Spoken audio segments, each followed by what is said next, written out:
Hello friends, എല്ലാവർക്കും സ്വാഗതം പുതിയ വീഡിയോയിലേക്ക്. ഇന്ന് ഞാൻ വന്നിട്ടുള്ളത് നേന്ത്രപ്പഴം കൊണ്ട് വളരെ എളുപ്പത്തിൽ ഉണ്ടാക്കിയെടുക്കാൻ പറ്റുന്ന രുചികരമായിട്ടുള്ള ഒരു കേക്ക് റെസിപ്പി ആയിട്ടാണ്.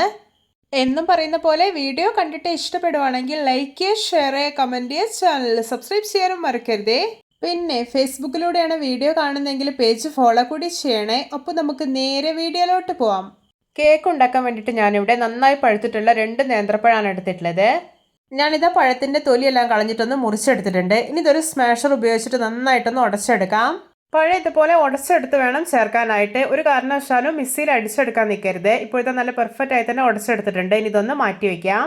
ഞാനിവിടെ ഒരു മിക്സിയുടെ ചെറിയ ജാർ എടുത്ത് വെച്ചിട്ടുണ്ട്. ഇതിലോട്ട് 1/2 ഗ്ലാസ് പഞ്ചസാര ഇട്ട് കൊടുക്കാം. എന്നിട്ടൊന്ന് പൊടിച്ചെടുക്കാം. ഇപ്പോഴത്തെ പഞ്ചസാര പൊടിച്ചെടുത്തിട്ടുണ്ട്. ഇനി ഇതിലോട്ട് ഒരു 3 പീസ് ബ്രെഡ് മുറിച്ചിട്ട് കൊടുക്കാം. എന്നിട്ടൊന്ന് ക്രഷ് ചെയ്തെടുത്ത് വരാം. ഇപ്പോഴത്തെ ക്രഷ് ചെയ്തെടുത്തിട്ടുണ്ട്. ഇനി ഇതൊന്ന് മാറ്റി വയ്ക്കാം. ഇനി കേക്കിന് വേണ്ടിയിട്ടുള്ള ബാറ്റർ റെഡിയാക്കാം. അതിനായിട്ടൊരു ബൗളിലോട്ട് ഈ ഒരു ഗ്ലാസ്സിൽ 1/2 ഗ്ലാസ് മൈദ ഇട്ട് കൊടുക്കാം. ഞാൻ ഈ മൈദ ഒന്ന് അരിച്ചെടുത്തിട്ടുള്ളതാണ്. ഇനി ഇതിലോട്ട് ക്രഷ് ചെയ്ത് വെച്ചിരിക്കുന്ന ബ്രെഡ് എല്ലാം ഉണ്ടല്ലോ, അത് ചേർക്കാം. ഇനി ഇതിലോട്ടൊരു 3/4 ഗ്ലാസ് ഇളം ചൂടുവെള്ളമാണ് ഒഴിച്ചു കൊടുക്കുന്നത്. എന്നിട്ട് നല്ലപോലെ ഒന്ന് മിക്സാക്കി എടുക്കാം. വെള്ളം ഒഴിക്കുമ്പോൾ പ്രത്യേകം ശ്രദ്ധിക്കണേ, കൂടി പോകരുത്. ഇനി ഇതിലോട്ട് ഒരു മുട്ട ബീറ്റ് ചെയ്തെടുത്തിട്ടുള്ളതാണ്, ഇതുകൂടി ചേർക്കാം. ഇനി കേക്കിന് നല്ലൊരു ഫ്ലേവർ കിട്ടാൻ വേണ്ടിയിട്ട് 1/2 ടീസ്പൂൺ വനില എസൻസ് ചേർക്കുന്നുണ്ട്. വനില എസൻസ് നിങ്ങളുടെ കയ്യിൽ ഇല്ല എന്നുണ്ടെങ്കിൽ ഏലക്കപ്പൊടി ചേർത്താലും മതി. ഇനി ഇതിലോട്ടൊരു 1/2 ടീസ്പൂൺ ബേക്കിംഗ് പൗഡറും 1/4 ടീസ്പൂൺ ബേക്കിംഗ് സോഡയും ചേർക്കാം. ഇനി ഇതിലോട്ടൊരു 4 ടേബിൾ സ്പൂൺ സൺഫ്ലവർ ഓയിൽ കൂടെ ചേർക്കുന്നുണ്ട്. എന്നിട്ട് നല്ലപോലെ ഒന്ന് മിക്സാക്കി എടുക്കാം. പിന്നെ ഇതിലോട്ട് നമ്മൾ ഉടച്ച് മാറ്റി വെച്ചിരിക്കുന്ന പഴം ചേർക്കാം. എന്നിട്ട് വീണ്ടും നല്ലപോലെ ഒന്ന് മിക്സാക്കി എടുക്കുകയാണ്.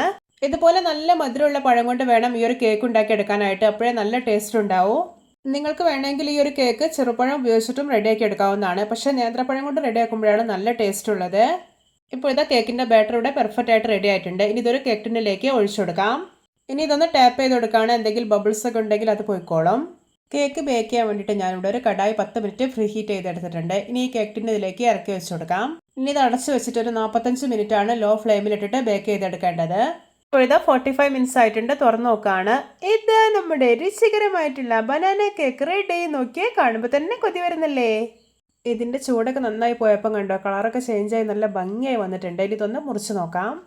കണ്ടോ എന്തോരം സോഫ്റ്റ് ആയിട്ടാണ് ഇരിക്കുന്നത്. പഴത്തിൻ്റെ ഫ്ലേവർ മുന്നിട്ട് നിൽക്കുന്നതുകൊണ്ട് തന്നെ കഴിക്കാൻ അടിപൊളി ടേസ്റ്റിയാണ്. വളരെ കുറഞ്ഞ ഇൻഗ്രീഡിയൻസ് മാത്രം ഉപയോഗിച്ചിട്ട് എളുപ്പത്തിൽ ഉണ്ടാക്കിയെടുക്കാൻ പറ്റുന്ന ഒരു വെറൈറ്റി ബനാന കേക്ക് റെസിപ്പിയാണിത്. എല്ലാവരും ഇതുപോലെ ഒന്ന് ഉണ്ടാക്കി നോക്കണേ. എല്ലാവർക്കും എൻ്റെ simple and tasty banana cake recipe ഇഷ്ടപ്പെട്ടെന്ന് വിചാരിക്കുന്നു. ഇഷ്ടപ്പെട്ട സപ്പോർട്ട് ചെയ്യാൻ മറക്കരുത്. ഒപ്പം ഇതുപോലെയുള്ള വെറൈറ്റി വീഡിയോകളായി നമുക്ക് വീണ്ടും കണ്ടുമുട്ടാം. Okay, bye bye.